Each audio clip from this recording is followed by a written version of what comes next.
Bonjour! Today I'm very glad to welcome David Lebovitz, the author of The Sweet Life in Paris, one of my favorite books about Paris, written by a foreigner, and My Paris Kitchen, which is an awesome cookbook and with so many awesome pictures about Paris markets. Today David is going to present us his new book called L'Appart. I highly recommend you read it. It's out in November 2017, and David will tell us in this interview about why he moved to Paris, what does he like, what are his tips for living in France. It's an awesome interview. I hope you like it. Salut, my name is Géraldine. Welcome to Comme une Française TV. Sound French, even to the French. Bonjour, David. I'm so honored to have you today. I read your books, I think, 4 years ago, and I've got it here, the first book I read from you, and it's full of post-it notes, so I've studied it extensively, and now I'm honored to have you on Comme une Française for the opportunity, which is your new book called L'Appart, that's coming out in November 2017 for people who will watch this in the future. So thank you very much for being here with us. Oh, thank you. I'm thrilled to be here. And I'm really glad you like my book. It means a lot to me because I love watching your videos about French culture. And it's nice that we present sort of similar things, you know, different aspects of French culture that people don't normally see. And they're very interesting. So. I often send people over for the Parisian point of view on France. Okay. So just read his stuff. Don't ask me. Well, it's interesting because my book, L'Appart, you pronounce it much better. But when I try to say it to English-speaking people, I'm like, I have to say it without a French accent. I have to say L'Appart. Oh. It doesn't because it doesn't L'Appart. They're like, what? Yeah, that's surprising. I've recommended people to pronounce certain words with the American or French accent depending on the context. So you're absolutely right. So if you'll come on book tour with me, that would be great. I will be happy to. So David, for the few people I think who don't know you yet, you worked in California for 13 years at Chez Panisse, which is a famous French restaurant. Yes. And your specialty is in pastry, but in your books, I know I've got My Paris Kitchen here. I'm trying to teach myself French cooking with your book. You also talk about way beyond French pastry in general, and you moved to France in 1999. Actually, I moved to France in about 2003, 2004. Oh, so what was 1999? Did I get my date wrong? That was when I published my first book and when I started my blog. Okay, sorry. So you moved to the beginning of 2000. That's a long time ago. You're almost French now.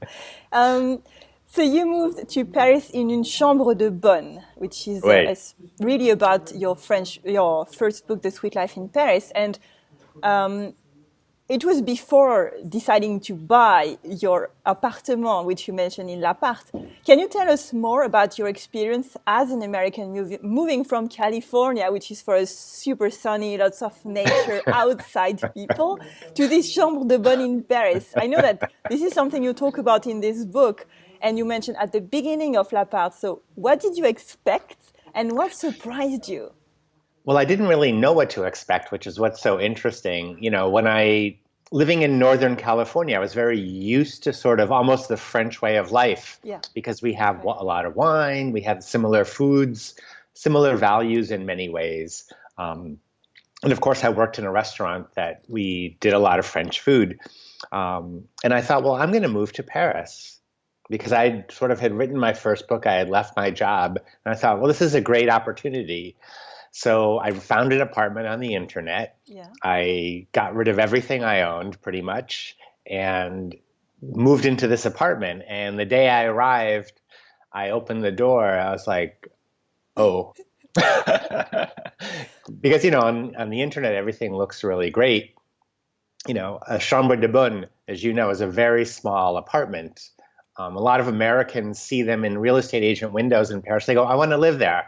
It's like, it's one room. It's, one small room with a tiny bathroom and a bathroom in the hall maybe.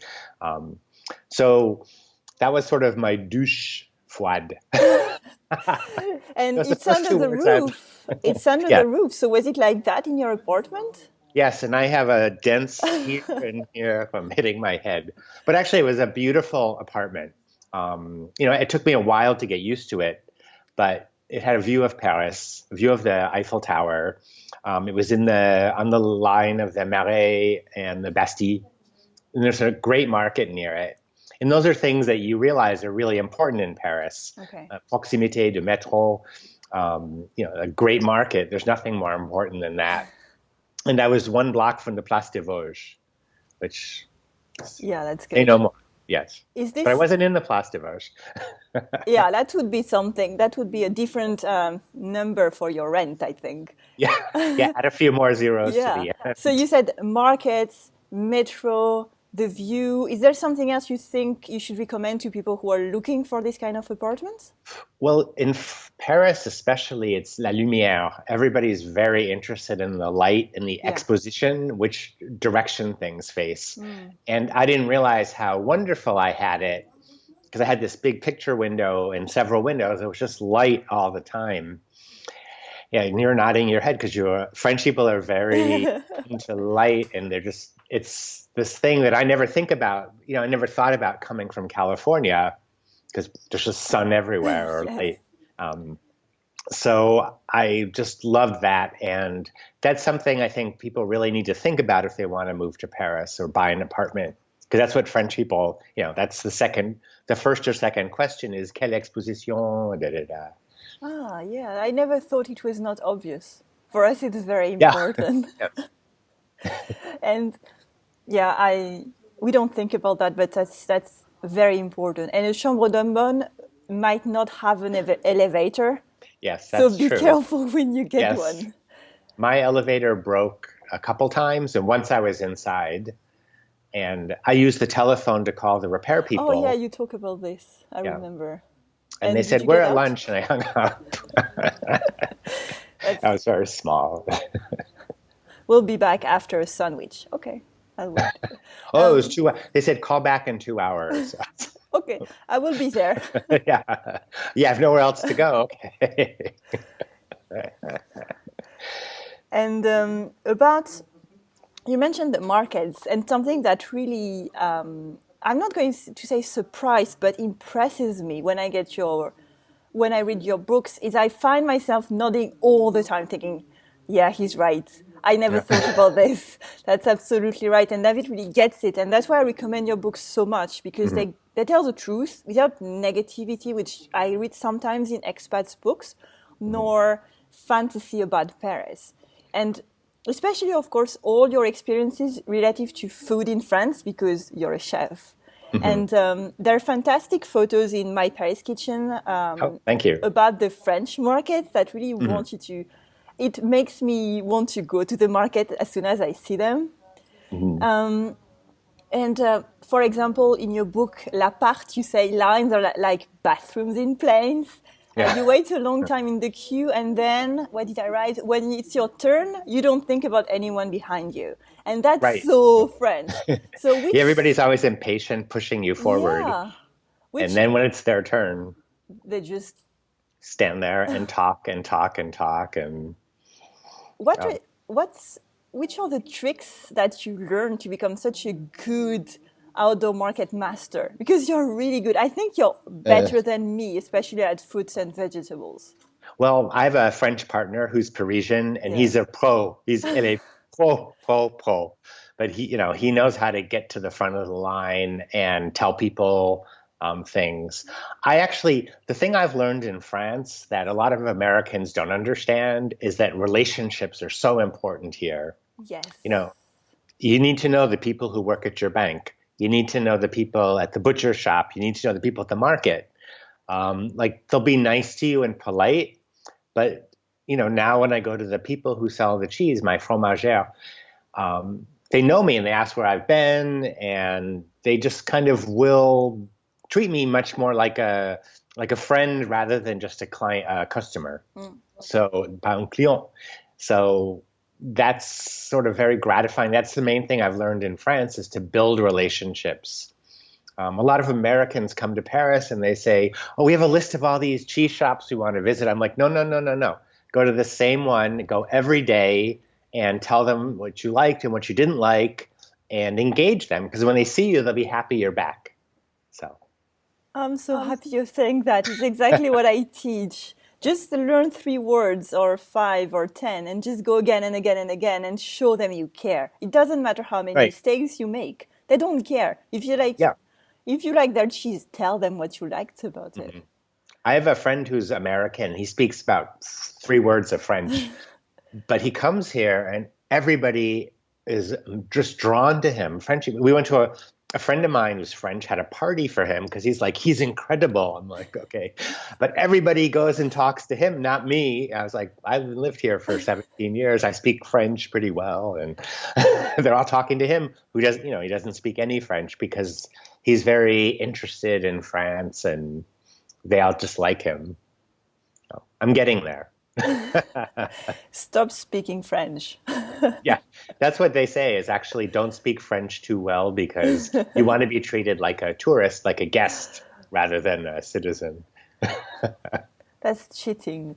That's a good way, though. But you talk a lot about fruits and vegetables, and we know something that's very true in markets. Don't touch such fruits and vegetables. Right. How did you manage to actually try and pick yours? Well, as you know, is the word exigence in French, it's a little hard to translate it, but it's being discriminating, as we say in English. In a good and when way. I told my partner that, he said, no, it's not discrimination. I said, no, it's being, I don't know the right, it's kind of for like quality? Discerning, we would say in English, I guess. But discriminatory too, discriminating is.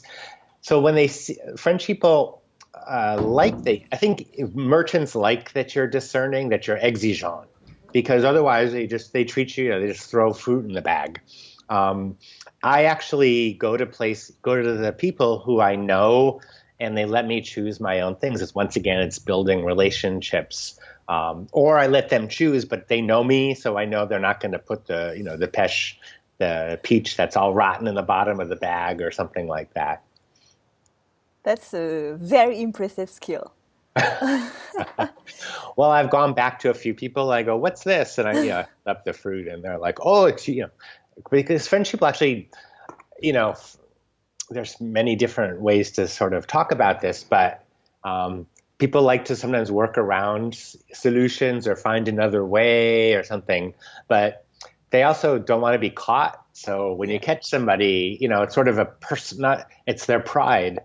French people are very proud. And if you say, you sold me this peach and it's not perfect, and they look at it, and it's like all mushy, what do you say? You say, excusez-moi.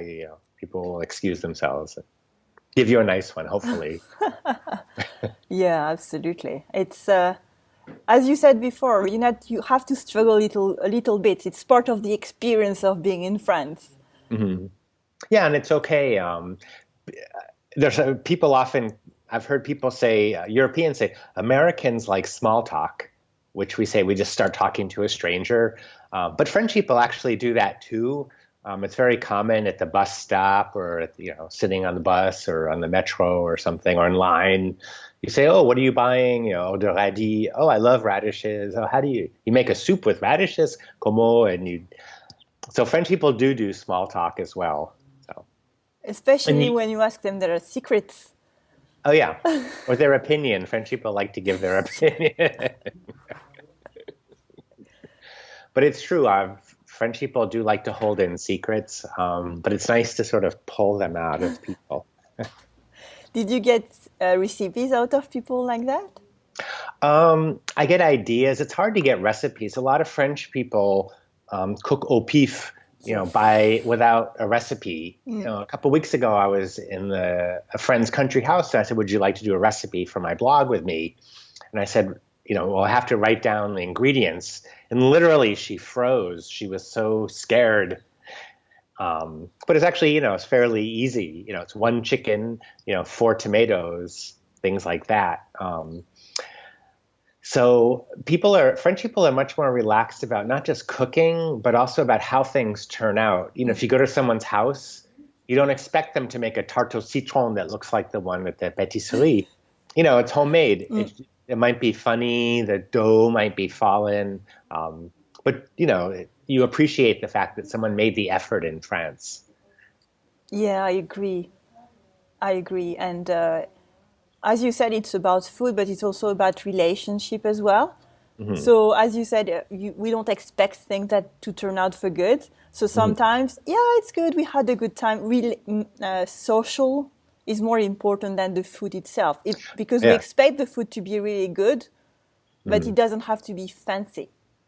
Well, a good friend of mine who's French, she said to me once, she goes, you Americans, you go out to eat because you want good food. We go out to eat to be with our friends. Yes. She goes, we don't go out. We don't really care that much about our food, which is not really true. But in a way, it's not as important as the conviviality of a meal, of spending time with your friends and so forth. Absolutely. And that's why we don't have doggy bags either. It's part of it. Well, I've also heard the reason they don't have doggy bags is because in France, you have to have a special license to have food to go. For me, it was because the size of the portion was supposed to be good enough for you, but not too much. And if it was too much, it wasn't very well seen. But indeed, maybe there's something else. I don't know the reasons, but I think it's not very cultural because we don't go to a restaurant to buy food. We go to a restaurant for social reasons. Well, also in France, and this is sort of something that's hard to explain to people that aren't French, it's pas joli. It's not very attractive to walk out of a restaurant with a bag of food. Yeah. And I mean, you're making a face, which is, there's sort of le pas joli, c'est pas joli. It's like certain things in the language, the way you say things, it's like, well, they're not beautiful if you say them that way. So even though it's grammatically correct, a lot of things are changed. Same with doggy bags, a well-dressed woman or man walking out of a restaurant carrying a bag of food with like the grease at the bottom is not so great. That's right. That might be something I might add as a reason for the doggy bag thing.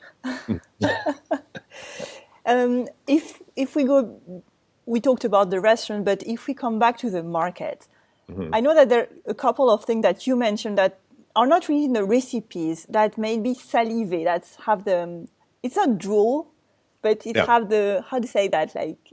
To salivate. Is it the same meaning? Yeah. Okay, so it really makes me salivate. And you talk about the juice from the poulet rôti, for example, that I had when I was a child or a teenager, as you said, and also the crusty, salty skin that we start with. That you even want to start to eat your chicken in the elevator because it smells so good. Yeah. And the croûton of the baguette, that is for me the symbol of a good baguette, is that it never gets home. You never come home with a full baguette if it's good because you eat the croûton on the way. Yeah. Do you have other recommendations of simple food pleasures in France? The thing that you don't even need to sit down in a restaurant to enjoy? I actually have been enjoying madeleines lately. I like them because I actually don't like things that are very sweet, and I like very simple pastries. And I love a really good madeleine because it should have that sort of crusty edge around the corners, and it's big enough so that you're satisfied, but not too big so you feel like, oh, I just ate, a big pastry and I don't feel good, So I sort of have been in love with madeleines lately. So smaller, simpler pastry, is it? Yeah, and those are sort of, the things you grignote, you snack on in Paris. Those are things that I really like. There's a funny trend now to serve sort of large American things like cheesecake and so forth. Yes. French people love cheesecake, but it's a lot of food to digest, so I stick with the French. About the cheesecake, you talk about le tourton fromager, which can be very shocking indeed. I had the same reaction when I saw one for the first time, because it's charred. Black. Yeah. Yeah, that's Well, for people that don't know who are watching, yeah. it's a crust with like a baked cheese filling. Usually it's goat cheese and it's light, but the top is completely black and they're round. And people often say to you, tourists or guests, they often say, "What is that burnt thing?" But when you break it open, it's not burnt at all. It's just that crust it's black, and it doesn't look so good, but it's what it is. And Yeah. I actually love them. It's hard to get, I have a recipe and it's hard to tell people how to get that black crust at home because I don't know how to do it either. So I love it. And I think a part of these little things in France is to try and taste the pastry from the region you're in. Yes. I usually tell people, try to taste stuff that you don't know what it is. Just don't buy a croissant if you're in Poitou-Charentes. Buy a tourton fromager instead. Yeah. Because and also some villages have some special things. I was in Auvergne for the first time a couple of months ago, and oh my God, their food is so good. Okay. It was delicious. Lots of things with nuts, very, very light but full of sugar, as lots of French things are. So, yeah, if you go to a boulangerie in a region outside of Paris, if you want a croissant, that's good, but try other things as well. Oh yeah, I was just in the Var, and we had tarte tropézienne, and that's one of those desserts that it's a yeasted cake, as people might not know who are watching, with a cream filling, a custard, and then it's got crunchy sugar on top. And it's one of those things, when it's good, it's really good. When it's not so good, it's not so good. But I know a bakery where they're really, really good, and they're very simple, and I love. C'est du top. I love that. But I was also in Brittany recently, and we had a lot of quinamans, the laminated pastry with lots of sugar and butter and caramelized. And there's only so many of those you can eat, especially if you have to put on a swimsuit every day and go swimming. So I just had a few. Yeah, Brittany is better. Yeah, the butter, I brought back like six bars of butter because it's so good. And only salt, isn't it? Yes. And people, it was funny, I put some pictures of my Brittany butter on Instagram. Yes, and everybody, I saw it. It looked so good. There was a red one. There's one that's super yellow in color. But people kept saying, where can we get this in Paris? And like, you can't. You have to go, as you said, go to the regions. People don't send things. I mean, Paris is sort of a melting pot for France in a lot of ways. Yeah. But on the other hand, if you want things like Soca, like salted butter from Brittany, you need to go to those places to get the real deal.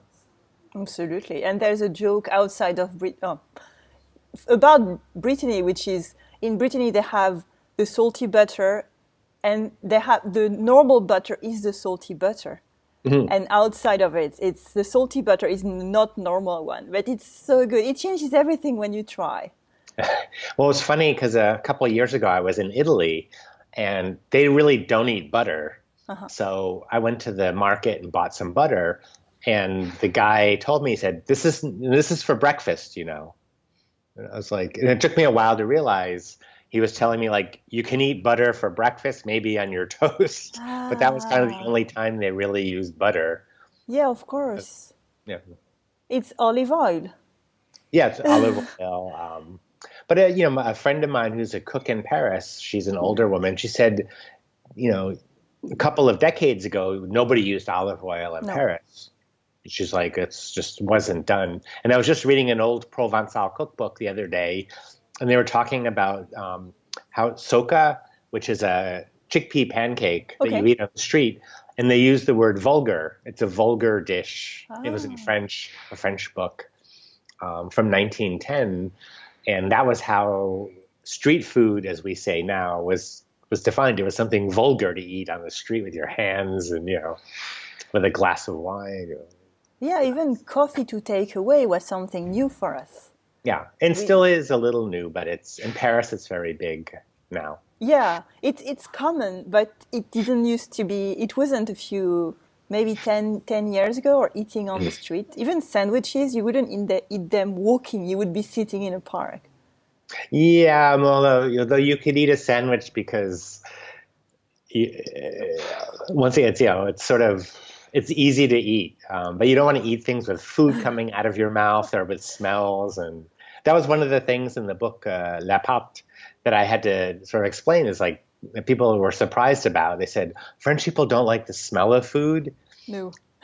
Yeah. Well, I said, it's not that people don't like the smell. It's that it's an imposition to smell things. If you're sitting on the subway or the neighbor's cooking fish.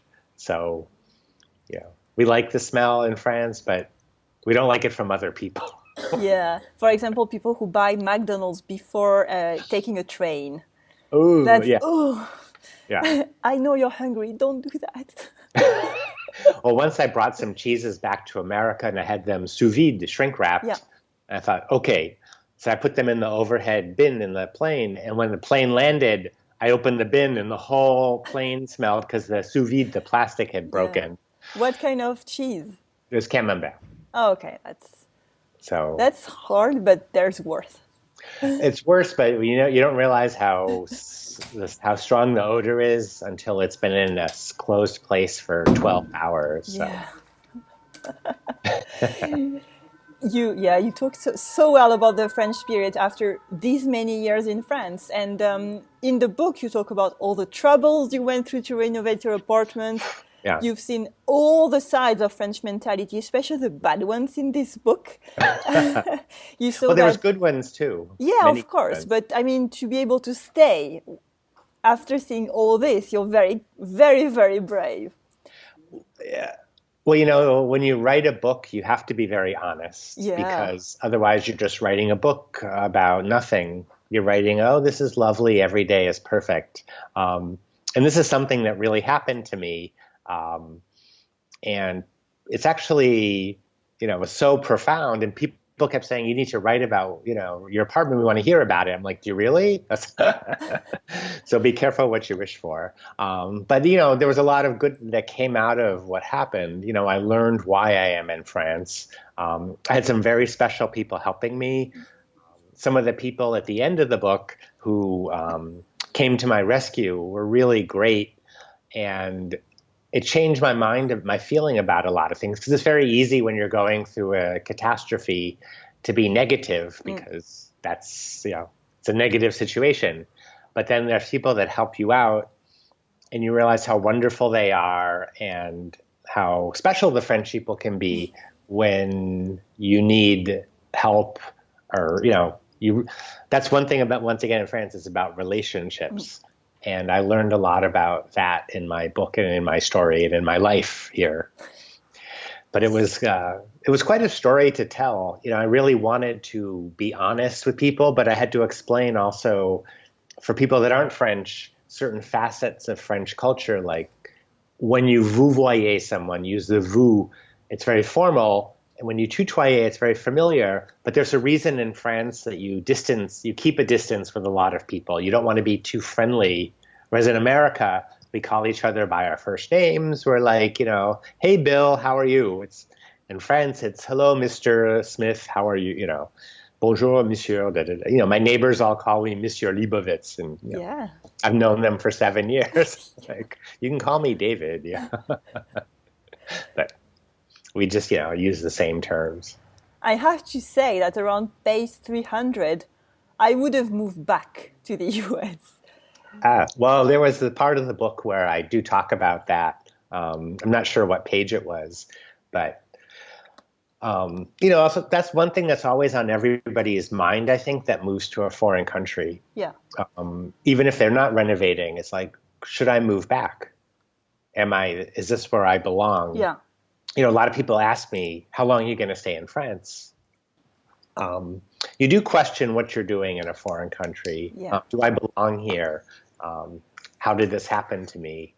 And I blame myself for a lot of the stuff that happened to me. A lot of people say, oh, the French, da, da, da. I was like, well, it was my fault because, I said, in the book, I said, maybe I'm not French, as French as I thought I was, because I'm taking the blame for something. Usually it's pas ma faute. And I took the blame for a lot of things because I let them happen. So, but here I am in my kitchen. And and I think when you look at it, it's worth it. It was hard, but now you're good. Yeah, I still have the ladder in case I need to fix something or put something away, actually.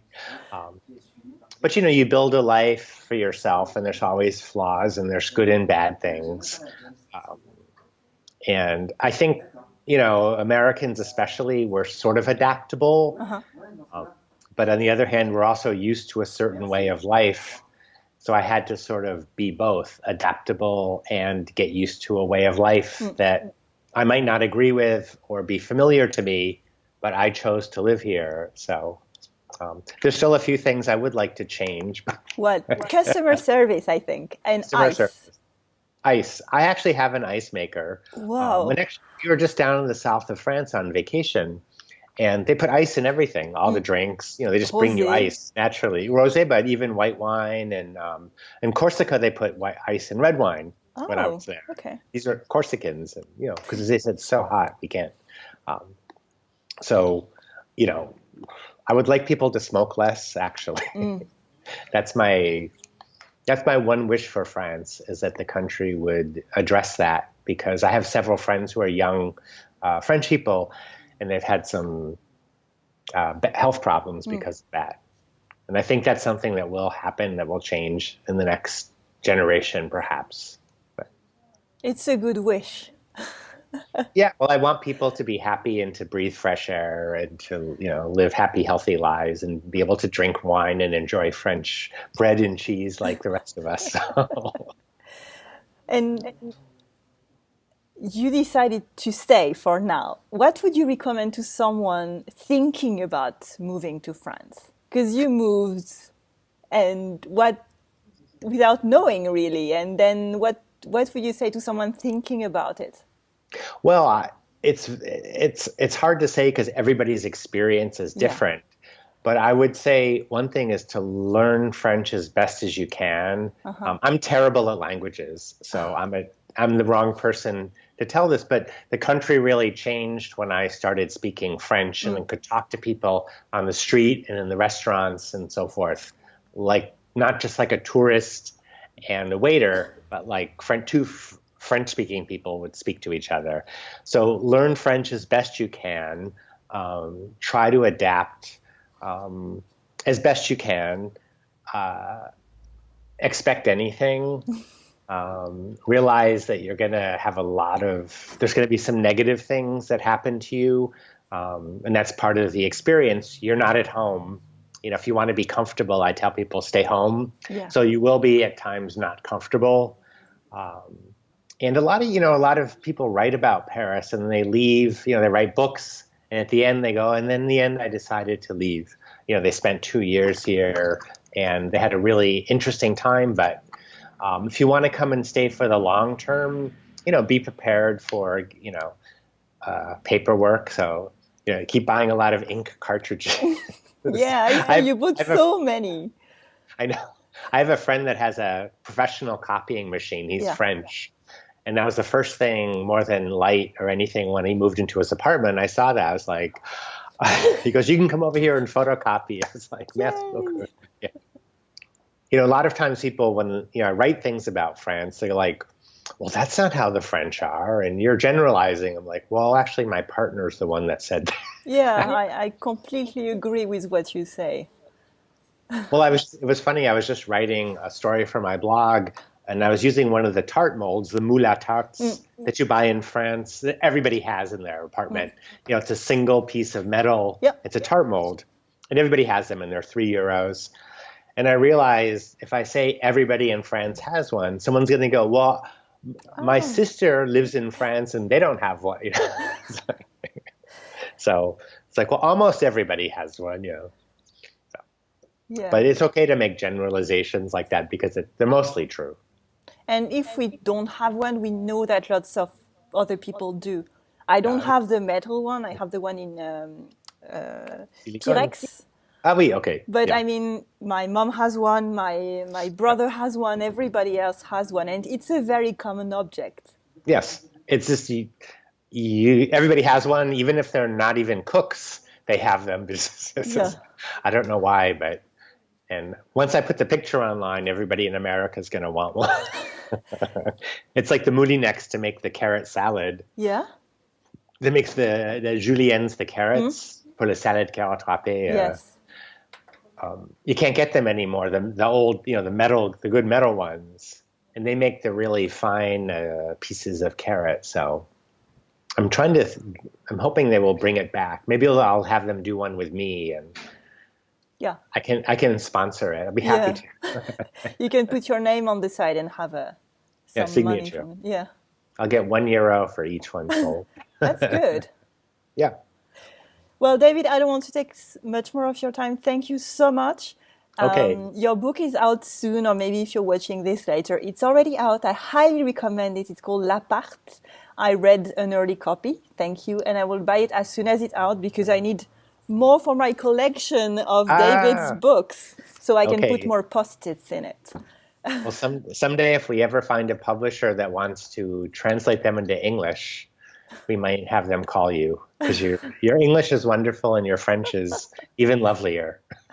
Thank you very much. Thank you very much, David. I highly recommend everybody David's book. I've talked about it in many of my courses already. I've done entire lessons on these books, book. Okay. So I couldn't recommend it more. Thank you very much. Okay. Have a lovely day. Okay. And good luck for your book launch. Oh, merci beaucoup. C'est gentil. Au revoir. Et toi, what did you learn in this interview? What stories do you have to share about Paris? Tell me in French in the comment area below the video on the blog commentfrancaise.com. I want to hear from you. Plus, it's perfect practice every week. Did you like this format? Do you want me to invite other guests? Let me know as well. I look forward to hearing from you. Have a good week and I will see you next time. Salut!